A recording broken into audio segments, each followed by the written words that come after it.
بسم اللہ الرحمن الرحیم۔ السلام علیکم۔ یوٹیوب چینل میں خوش آمدید۔ ناظرین، آج ہم بات کریں گے مردانہ کمزوری کے حوالے سے۔ یہ ایک فرضی کہانی ہے جو ہم ایک حکیم صاحب کی زبانی سنیں گے، لیکن اس سے پہلے کہ ہم ویڈیو کا آغاز کریں، آپ سے گزارش ہے کہ ہمارے چینل کو سبسکرائب کر کے بیل آئیکن کو کلک کریں تاکہ آپ تک ہماری آنے والی ہر ویڈیو پہنچ سکے۔ حکیم صاحب: میری بیوی مجھے کہتی ہے کہ تم مردانہ طور پر کمزور ہو، تم میں مردانہ صفات نہیں ہیں۔ میں یہ بات سن کر حیران رہ گیا۔ میں ایک حکیم ہوں، یہ میرا پہلا مریض تھا جس کی بیوی اسے کہتی ہے کہ تم مردانہ کمزوری کا شکار ہو۔ عمر سے 30 کے پیٹے میں ہوگا۔ میں اسے اپنے مطب کے پیچھے بنے کیبن میں لے گیا۔ ضروری ٹیسٹ سے فارغ ہوا تو پتہ چلا کہ وہ تو ٹھیک ہے، بالکل صحت مند ہے، کچھ مردانہ کمزوری نہیں ہے، بلکہ 2 بچوں کا باپ بھی ہے۔ یہ عجیب مریض تھا جو 2 بچوں کا باپ ہونے کے باوجود بھی خود کو کمزور محسوس کرتا تھا۔ خیر، اپنے کاروبار کو ایسے تو مندہ نہیں کرنا تھا، تو اسے 2-3 بیماریوں کا بتایا کہ تمہیں جریان، سوزش، آتشک وغیرہ کی چند مخفی بیماریاں ہیں۔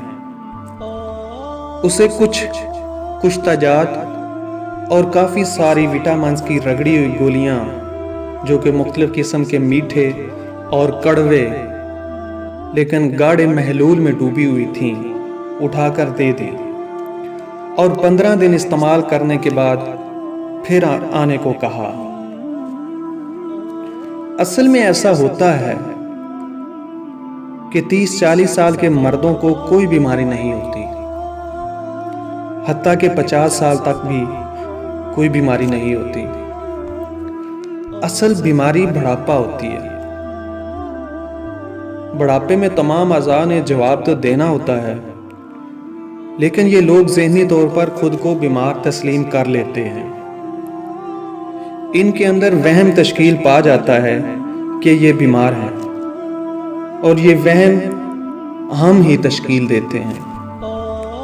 مختلف چھوٹے موٹے کتابچوں کو مفت بانٹتے ہیں جن میں ایک نارمل انسان کی تمام خصوصیات کو ہم بیماری بنا کر پیش کرتے ہیں۔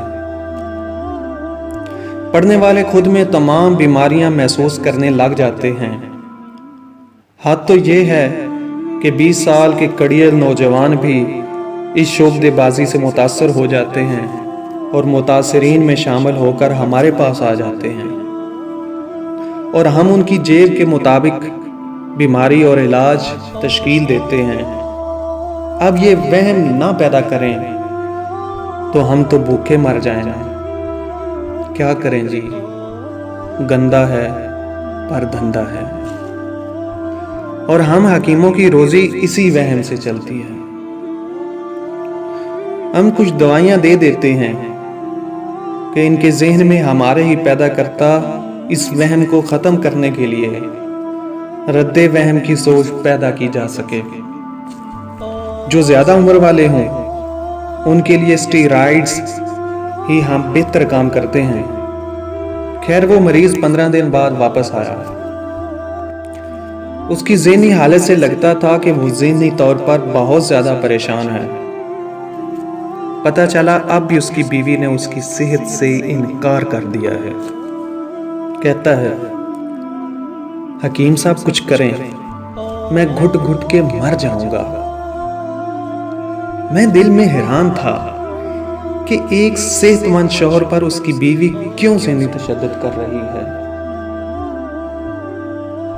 خیر، اسے اگلے 15 دن کی دوا دے کر اس نصیحت کے ساتھ ٹرخا دیا کہ اگلی بار اگر تمہاری بیوی کو شکایت ہو تو اسے ساتھ لے آنا، کیونکہ میری دوائیاں تو مردوں کو زندہ کر دیتی ہیں۔